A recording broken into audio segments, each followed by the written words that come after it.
એને ત્યાં આપી દીધી છે કે ત્યાં એવી રીતના કરાવી દીધું છે. પણ મારી કહેવાની વાત તમે સમજો, આ વાત મહેશભાઈને નહોતી ખબર.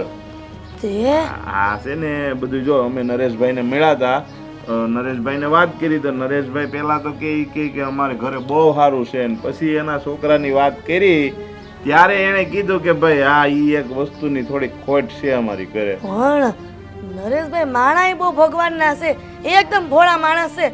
આખા ગામમાં એના નામની ચર્ચા થાય છે કે એના જેવા માણા કોઈ નથી. હા, એના નામની ચર્ચા થાય છે ને એના છોકરાના નામની ચર્ચા થાય છે, પણ બેયની અલગ અલગ રીતના થાય છે, સમજ્યા? તો મારી દીકરી આ બધી વાત કેમ ન કરી મને? અરે દીકરી તો છે ને એ બિચારીને એમ હોય કે ભાઈ મારી માં એકલી છે, મારે એને ક્યાં ખોટી હેરાન કરવી આ વાત ક્યાં કરી. એકલી છું? મારો દીકરો છે, વહુ છે. પણ આમ જો એવી વાત બરોબર, પણ એના પપ્પા તો નહીં ને ગમે